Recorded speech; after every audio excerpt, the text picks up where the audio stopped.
to the Father. He loved his own in the world, and he loved them to the end. The devil had already induced Judas, son of Simon the Iscariot, to hand him over.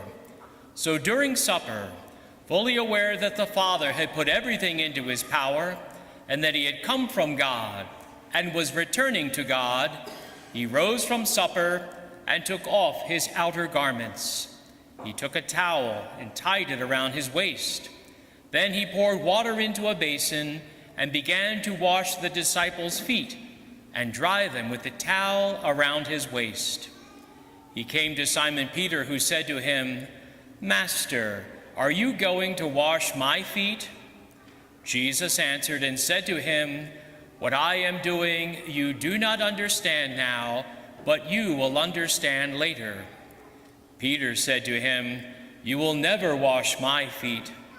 Jesus answered him, "Unless I wash you, you will have no inheritance with me." Simon Peter said to him, "Master, then not only my feet, but my hands and head as well." Jesus said to him, "Whoever has bathed has no need except to have his feet washed, for he is clean all over. So you are clean, but not all." For he knew who would betray him. For this reason he said, "Not all of you are clean." So when he had washed their feet and put his garments back on and reclined at table again, he said to them, "Do you realize what I have done for you? You call me teacher and master, and rightly so, for indeed I am.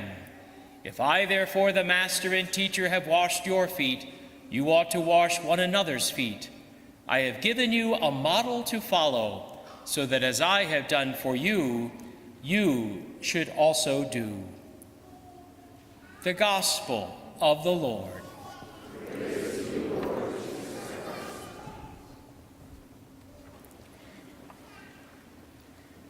This Triduum, this 3-day space between tonight and the Easter Vigil, it is a spiritual time. And we use that word spiritual so loosely that from time to time it would be good for us, and what a time is this, to ask ourselves, what does it mean to be spiritual? There are many different aspects, I suppose. But tonight I wish to speak about something that is so central, so important, and yet so missing from our lives in the world around us. I wish to speak about interiority. Interiority, a fancy word perhaps, but I'm sure you know what it means. It means having an inner spiritual life that is alive and in fact has the central place of importance to us in our lives. We live in a world which lacks interiority, and it lacks it in one or another of two ways. And as we step into these 3 great days, let us ask ourselves, Lord, how might you give me a deeper, more authentic interior life in order to celebrate well these great mysteries? I suppose one of the 2 opposites of interiority is obvious. It's externalism. If interiority has to do with something deep inside us and abiding in those things and focusing on those things, then the opposite would be a superficial, external way of looking at things. And of course, we live in a world which looks at, judges, considers everything on a superficial level. But it can happen even in our spiritual lives.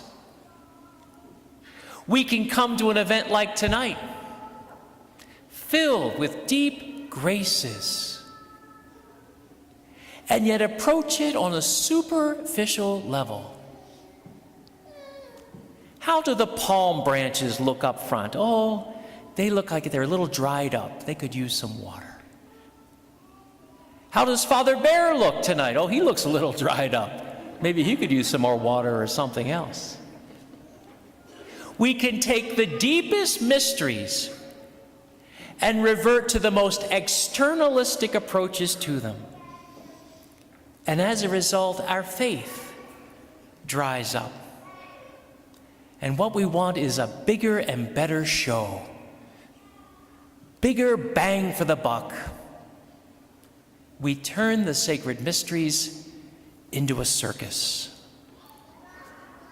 The Lord wants to give us a spiritual approach, and on these two great sacraments that we celebrate tonight, the Holy Eucharist and the Holy Orders, there's no question in my mind that the reason why so many Catholics have moved away from the Holy Eucharist is because they expect to treat the Holy Eucharist in an external fashion. And the Holy Eucharist just doesn't do good on an external level alone. We either apprehend the Lord's body and blood, soul and divinity on a deep level, or it's boring, or it needs to be improved, and we have to fix the Mass and jazz it up. When we lose the interiority, the Holy Eucharist is one of the first things to vanish from the life of a Catholic. And holy orders, the priesthood and the other orders, the diaconate and the bishops, trust me, it's more than possible for a priest to lose his interior life, to judge things only on the superficial, the external, to care what people think of him. Do they like me? Am I popular? Am I making people satisfied with where they are? And a priest can easily lose his interior life. One of the great enemies is externalism, superficiality, living life only on the surface and the appearance of things.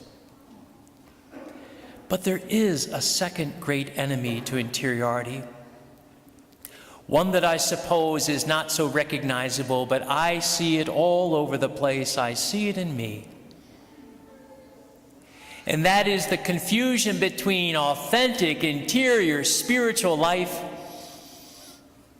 and mere introspection, mere focusing on all the drama, all the storms, all the stuff that goes on inside me.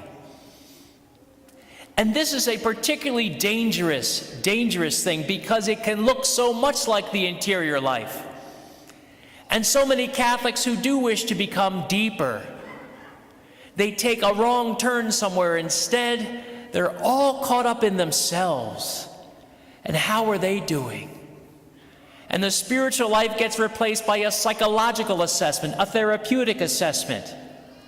Why don't I come to Mass anymore? Because I don't feel anything. It doesn't stir me.